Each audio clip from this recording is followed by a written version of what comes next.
जय हिंद।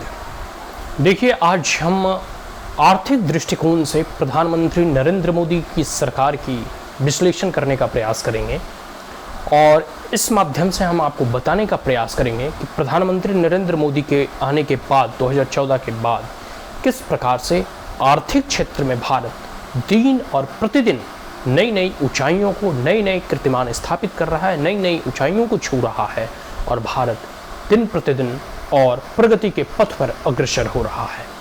हम बात करेंगे अभी जैसे प्रधानमंत्री नरेंद्र मोदी का एक जो लक्ष्य है, एक जो टारगेट है कि भारत आने वाले समय में और 2030 तक मान के चलो कि वह $5 ट्रिलियन इकोनॉमी के इस लक्ष्य को हासिल कर लेगा। और यह लक्ष्य तभी हासिल होगा जब तमाम भारतवासी सरकार के साथ साथ मिलकर काम करें और आर्थिक उन्नति और प्रगति में हम देश की जहाँ तक हो सके सहायता करें। ठीक है, तो प्रधानमंत्री नरेंद्र मोदी के आने के बाद जैसे जैसे लोगों की महत्वाकांक्षा बढ़नी प्रारंभ हुई, जैसे लोगों को एस्पायरेशंस बढ़ने प्रारंभ हुए, सरकार उसी तरह अनगिनत ऐसी पॉलिसीज़, मेजर्स और स्टेप उठाती है जिससे भारत में बड़े बड़े इन्वेस्टर जो है समिट बुलाती है, भारत में इन्वेस्टर जैसे आ सके, नए नए FDI वगैरह आ सके, नई नई कंपनियां यहाँ लग सके, लोगों को अधिक रोजगार कह सकते हो मिल सके, लोगों को अधिक एम्प्लॉयमेंट जनरेशन हो सके और उससे जो है लोगों को हाथों में अधिक पैसा आएगा, कंजम्पशन अधिक होगा। तो कह सकते हो इकोनॉमी एक सर्कल की भांति होती है, वो जो है रिवॉल्व करती है। ठीक है, तो अगर भारत की बात करूं अभी वर्तमान में, तो प्रधानमंत्री नरेंद्र मोदी जी के आने के बाद ना जाने ऐसे कई जैसे कुछ तो मूलभूत हैं जिसका हम यहाँ चर्चा करेंगे, जैसे GST का लाना। GST का लाना अपने आप में जो है टैक्स इवेजन को कम करता है, टैक्स इंक्रीज करता है और सबसे बड़ी बात है कि टैक्स भरने में भी सहूलियत होती है। तो इससे आप अंदाज़ा लगा सकते हैं कि कितना बड़ा या गेम चेंजर और लैंडमार्क रिवोल्यूशन है टैक्स के क्षेत्र में और इकोनॉमिक जो है बिजनेस के क्षेत्र में।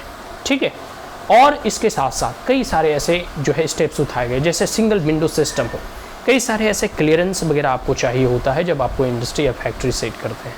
तो इसमें सिंगल विंडो सिस्टम के माध्यम से आपको क्लियरेंस वगैरह जो है एक ही जगह उपलब्ध हो जाता है। पहले ऐसा होता था कि लाइसेंस और परमिट आर्ट सिस्टम में जो आपको कई जो है दरवाजे भटकने पड़ते थे कई प्रकार के क्लियरेंस लेने के लिए। अब जो है टैक्स वगैरह का IT रिटर्न अगर वगैरह भरना हो तो वह भी अब फेसलेस हो गया है। कोई आपके सॉल्यूशन या कोई समस्या है तो वह भी अब फेसलेस हो गए हैं। रिट्रोस्पेक्टिव टैक्स वगैरह का जो मामला था, जो इशू था, उसे भी जो है प्रधानमंत्री नरेंद्र मोदी ने जो है सॉर्ट आउट कर दिया है। तो ऐसे कई सारे स्टेप्स प्रधानमंत्री मोदी के द्वारा लिया गया, चाहे जनधन बैंक अकाउंट हो, डिजिटल ट्रांजैक्शन को बढ़ावा देना हो, UPI हो, तो ऐसे ना जाने अनगिनत प्रयास किए गए हैं जिससे भारत की अर्थव्यवस्था सुदृढ़ हो, भारत की आर्थिक गति में कह सकते हैं उनकी आर्थिक गतिविधि में और गति आए और भारत दिन प्रतिदिन और उन्नति और प्रगति की ओर जो है बढ़ते जाए। तो कुछ और चीज़ें, कुछ आंकड़े मैं आपके सामने यहाँ पेश करना चाहता हूँ। सबसे पहला आंकड़ा है GDP का, कि भारत की GDP अभी वर्तमान समय में जो है लगभग $3.75 ट्रिलियन इकोनॉमी की है, जो कि 2014 में $2 ट्रिलियन इकोनॉमी की थी। 2014 में $2 ट्रिलियन इकोनॉमी की थी, अभी जो है बढ़कर 3.75 ट्रिलियन इकोनॉमी कह सकते ट्रिलियन डॉलर की इकोनॉमी भारत हो चुका है और आने वाले 2030 तक भारत जो है $5 ट्रिलियन इकोनॉमी के लक्ष्य को अचीव कर पाएगा, ऐसी मुझे जो है पूरी संभावना दिखती है। ठीक है, तो ये अचीवमेंट है 1970 से लेके अब तक, मतलब 2014 तक सिर्फ भारत और कांग्रेस की सरकार ने $2 ट्रिलियन इकोनॉमी डॉलर की अर्थव्यवस्था को अचीव कर पाया था GDP के आंकड़ों के अनुसार।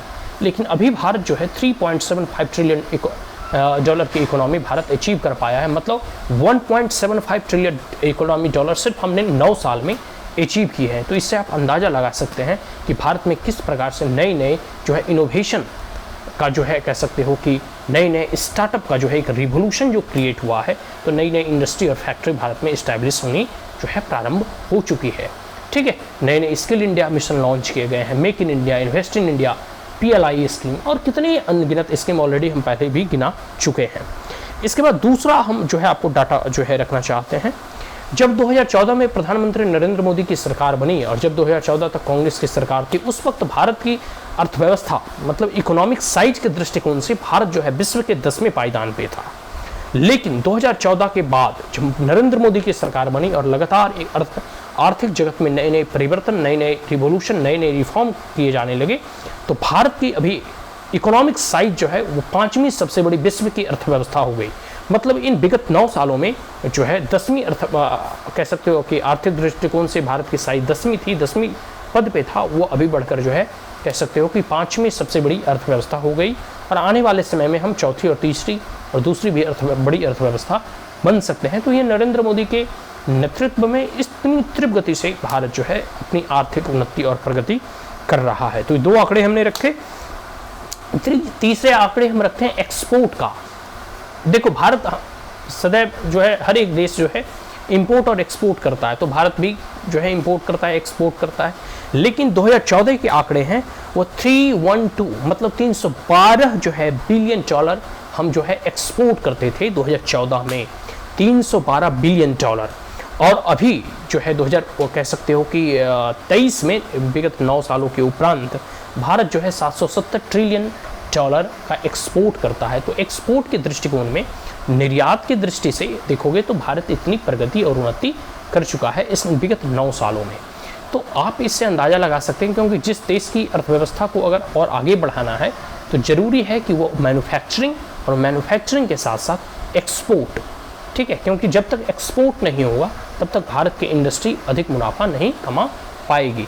तो जितना अधिक एक्सपोर्ट होगा उतना ही हम अधिक जो है अपने देश को डेवलप कर पाएंगे, और जो यहाँ की इंडस्ट्री है, जो यहाँ की फैक्ट्री है, वहाँ और अधिक उत्पादन होगा, लोगों को और अधिक रोजगार मिलेगा और अधिक हमारी इस देश की कंपनियाँ प्रॉफिटेबल बनेगी। तो इस दृष्टिकोण से भी आप देखोगे तो आप पाओगे कि किस प्रकार से नरेंद्र मोदी के आने के बाद कहाँ जो है हम 312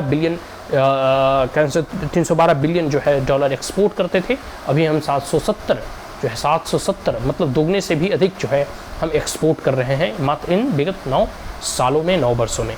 तो आप जो है इससे अंदाज़ा लगा सकते हैं कि प्रधानमंत्री नरेंद्र मोदी के आने के बाद जो भी रिस्ट्रिक्शंस वगैरह थे, जो लूपहोल्स वगैरह थे, ठीक है, उसे इरेज आउट करने का प्रयास किया गया और इकोनॉमिक एक्टिविटीज़ और इकोनॉमिक एक्सपोर्ट को और गति देने का जो है प्रयास किया गया।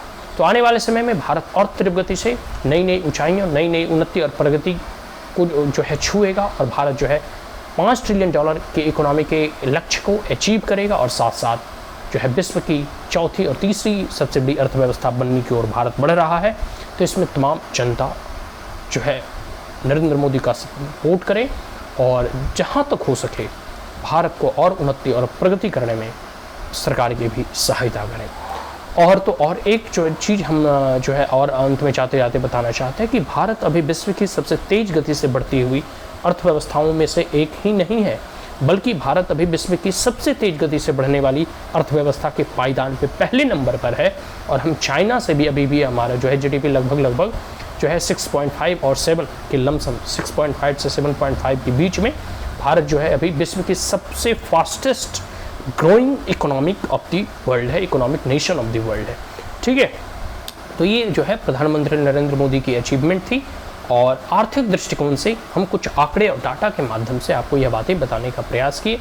और आने वाले समय में हम देखेंगे कि भारत और दिनों दिन नई नई ऊंचाइयों, नई नई उन्नति और प्रगति की ओर जो है आगे बढ़ते रहेगा और हम नए नए और जो है आर्थिक दृष्टिकोण से और उपलब्धि हासिल करते रहेंगे। और कोई भी एक सशक्त राष्ट्र के पीछे उनकी आर्थिक शक्ति होती है। जो राष्ट्र जितनी आर्थिक दृष्टिकोण से मजबूत होगा वह राष्ट्र उतनी ही शक्तिशाली, सामर्थ्यवान और सामर्थ्यशाली होगा। जय हिंद।